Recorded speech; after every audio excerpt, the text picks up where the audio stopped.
As the United States struggles with bailout after bailout, unemployment, the war on terror, health care reform, and a host of other challenges, many Americans are looking for answers. A significant portion believes that government can fix these issues, but there's an inherent problem with that approach. The more power the government accumulates, the less it is accountable to the people it is supposed to serve. And as Lord Acton put it so clearly, power tends to corrupt, and absolute power corrupts absolutely. The problems our nation faces didn't happen overnight. They've been building for decades. That is why Americans need to step back and look at what's happened in the past and compare those patterns with what is happening now. As Americans, we need to understand what will happen to our freedom as long as we allow the federal government to centralize more power.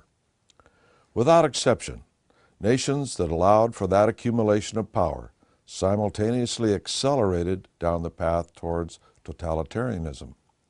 The more power their political leadership accumulated, the more they celebrated their own greatness. The statues or the temples became grander. The heads on the posters got bigger. The leaders' supporters became more militant. The cult of personality had arrived. It has never mattered whether the titles were or are Generalissimo, El Duce, the Fuhrer, Dear Leader, President for Life, or Supreme Leader. They all refer to the same Messiah complex these tyrants inevitably developed. The political leader or the chosen one would save the people from themselves. Their methods were largely the same, differing only in style and label.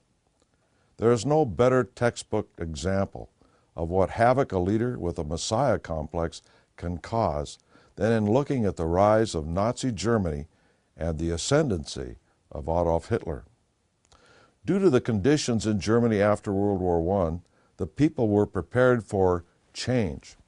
Along came an obscure politician named Adolf Hitler who promised the Germans change. He offered hope. He was a captivating and skilled orator.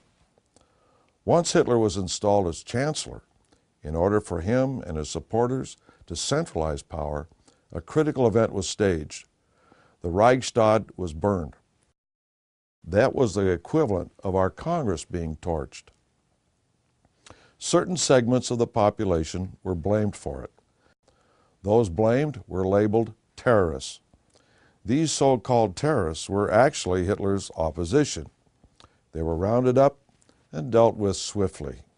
The Reichstag fire set the stage for a national emergency, and the government passed an enabling act designed to centralize police power into the hands of a few. Within a short time after the Reichstag fire, Hitler also took over large sectors of the economy, automobiles and banking, utilities, and the list went on and on. And German troops were forced to pledge to follow Hitler rather than the constitution of the German Reich. A group called the Hitler Youth were organized. Some Germans derisively referred to them as Homo Youth because of the homosexuality so prevalent in their leadership. Many of these youth embraced that same lifestyle. Germans were then forced to volunteer for Hitler's public programs. Commemorative stamps of German volunteers for Hitler's public programs were issued. Hitler's brown shirts were put into place as a civilian security force. Hitler's youth filled the role as well. Not long after that came the Gestapo and the SS. With them, the death camps. Why does this matter to us? For decades, the United States has seen a steady but clear consolidation of power at the federal level, and particularly within the executive branch. After 9/11, like the Reichstag fire, America was quickly on the path toward a police state. Within a few days, the 300-plus page Patriot Act was passed. It had clearly been written before 9/11. Few, if any, members of Congress read the document before voting for it. A Department of Homeland Security was created, pulling a host of federal agencies under one authority, and the war on terror began. Enemy combatants were rounded up and denied due process. In later years, Americans have learned that some have been abused, tortured, and even killed. Americans also learned that wiretapping and surveillance were broad and widespread, not always centered on terrorists. Much of this was done by contractors outside the reach of military law. Under the Bush administration, the Constitution was ignored with impunity. The President himself was often referred to as the Commander-in-Chief for everybody, not just the military. All of this was approved by and happened under a supposedly conservative administration. Clearly, something was changing. Since the election of Barack Hussein Obama, the trend of accumulation of power into the office of the President of the United States has become unprecedented.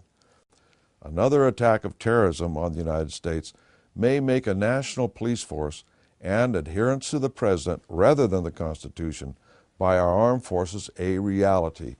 From the war on terror to domestic surveillance and wiretapping, the Obama administration has not reversed a single significant policy of the previous administration. In fact, it has gone farther. Large sectors of the economy have been taken over by the government.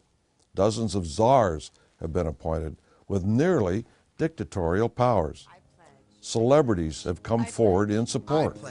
I pledge. I pledge. I pledge. I pledge. I pledge. To be the change. To be the change. I pledge to be a servant to our President and all mankind. Because together we can, together we are, and together we will be the change that we seek. Note that these Hollywood personalities are saying, I pledge to be a servant to the President and to all mankind. Never in the history of the United States have we had a similar situation where people are being asked to pledge to be a servant to the President or any public official. Youth across the country are being indoctrinated by their own teachers or others to sing hymns of praise to President Obama. We're gonna spread happiness. We're gonna spread freedom. Obama's gonna change it. Obama's gonna lead 'em. We're gonna change it and rearrange it. We're gonna change the world. Yes, we can. Yes, we can. Yes, we can. Yes, we can. Yes, we can. Yes, we can. Yes, we can. Oh, me. Oh, me. Oh, me. Oh, me. Oh, me. Obama speaks on race America. Yes, we can. Embrace the burdens of our past, down the ridiculous of our past. Yes, we can. The chant Alpha Omega by these young men in camouflage pants and boots refers to the book of Revelation and the messianic idea of Obama being the beginning and the end. I myself have witnessed a small child at one of our major airline hubs chanting over and over again, Obama speaks, before an adoring mother. The child had obviously been indoctrinated either by his mother or his school. A recent edition of the New American magazine showed a book that has been published to indoctrinate school children with the idea that Obama is God's messenger. It is all reminiscent of a classroom in Germany in the 1930s.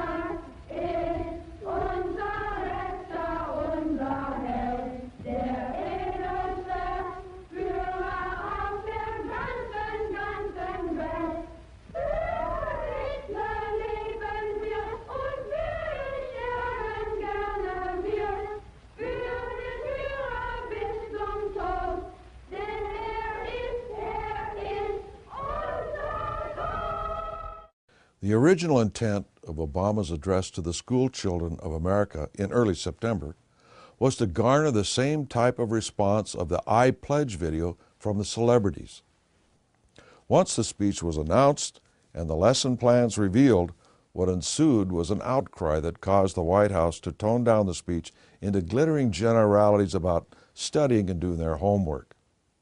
A lesson plan, as it was to be read in the original, stated, quote, "Write letters to themselves about what they can do to help the president," unquote. Then the children were to post signs around the classroom to show their support of the president and their goals towards that process. The proposed plan was a violation of federal law to begin with. And with a rise in resistance by many concerned Americans, the Obama administration is moving forward more cautiously. Currently, there is a move to have all student loans come from government. If this happens, the so-called voluntary youth service may become a mandatory part of getting these loans sooner or later. The appointment of a new Undersecretary of Education in 2009 is another critical step. As one of Obama's new czars, Kevin Jennings, is in charge of the Safe Schools program to stop bullying on the school grounds and to stop drug use. He is a long-time activist in the homosexual movement.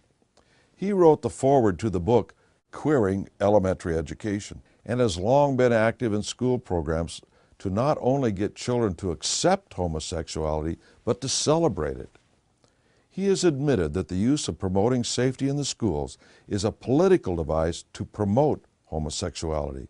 And Jennings has enabled hundreds of schools to institute annual pro-homosexual programming as the founder and executive director of the Gay, Lesbian, and Straight Education Network.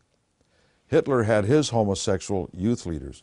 Hitler himself hid his own homosexuality and that of his chief lieutenants from the German people. Even today, it is a relatively unknown fact.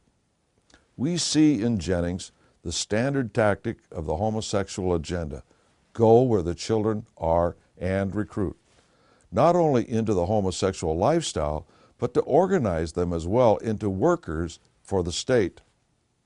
Jennings is not simply for the tolerance of the homosexual lifestyle. He wants to suppress the religious right in the process, saying that they can drop dead. Those are the mildest of the words he has used.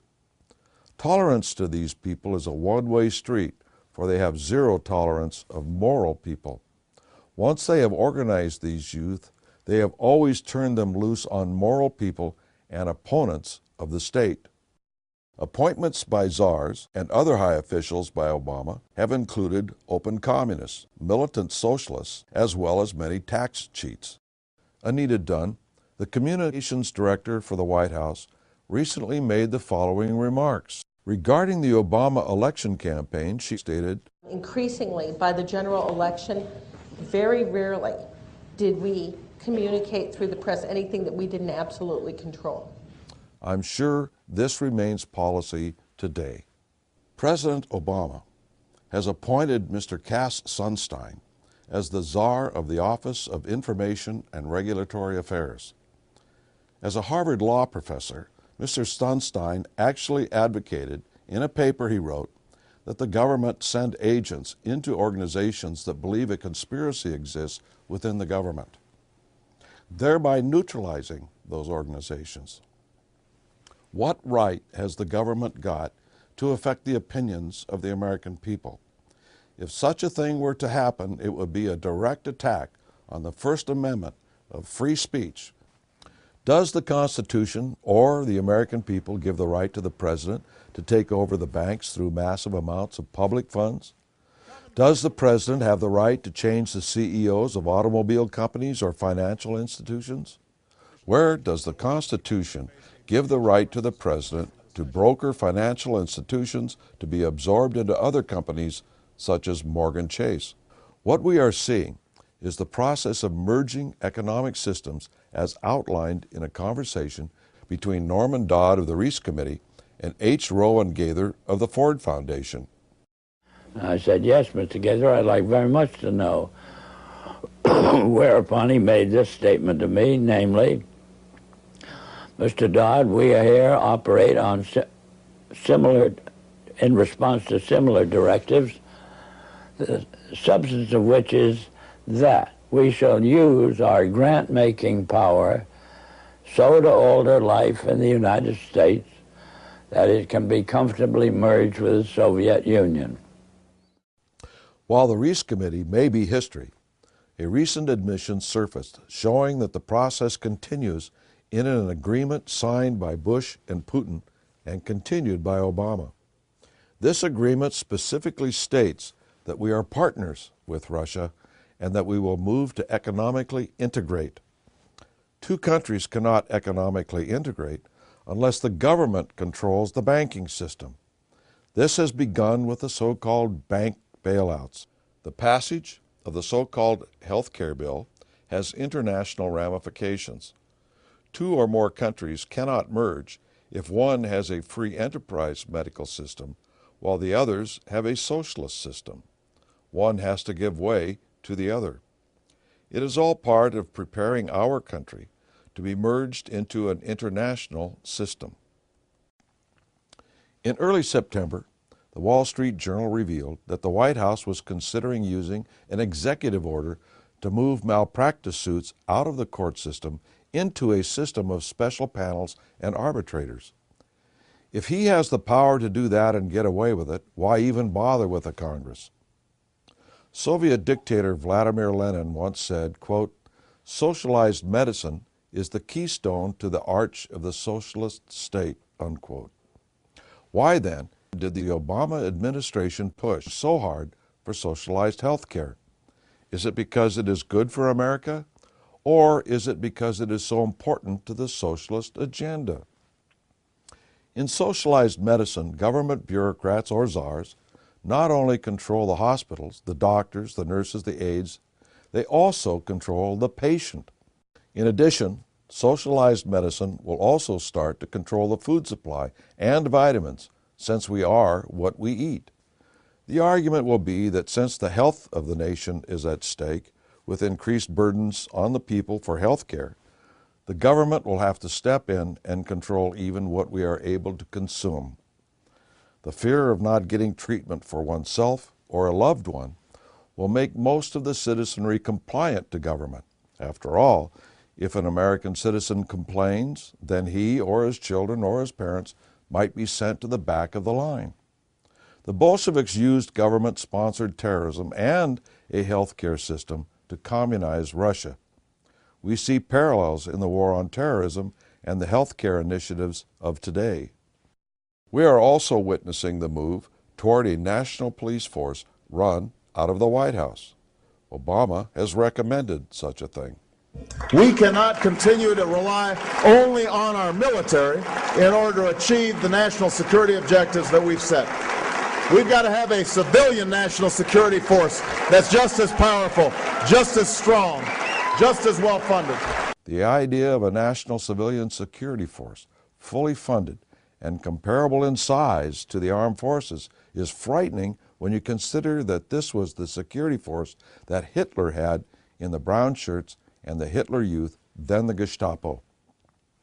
There's much more evidence that the abuse of presidential authority over the past several decades is creating a force similar to what Hitler and Stalin built.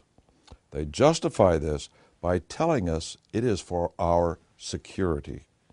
We know that Vice President Joseph Biden has written and spoken often for the establishment of the New World Order. So it is no surprise that he is ecstatic over the security team Obama has put together.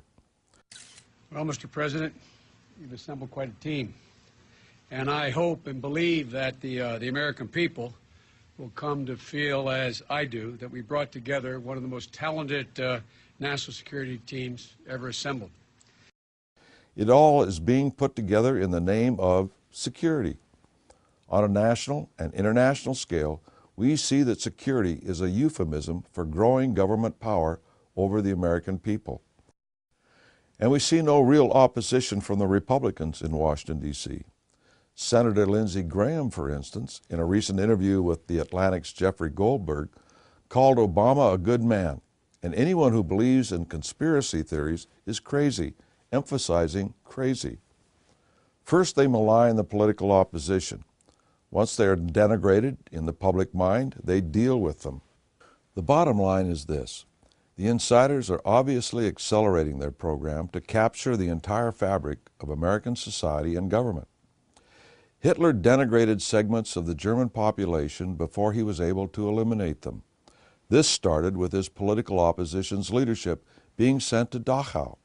Then it was the infirm. Finally, it was whole races such as the Jews, all from the use of a government hungry for power, absolute power. Frankly, if we do not accelerate our program, we will lose our freedom. The time to act is now. It will mean sacrifice to a level we have not called upon our people to participate in before. But if we do not do it now, when will we? We have plans to accelerate our program. There is hope. The person showing you this DVD will discuss these plans with you, or you may go to jbs.org for further information.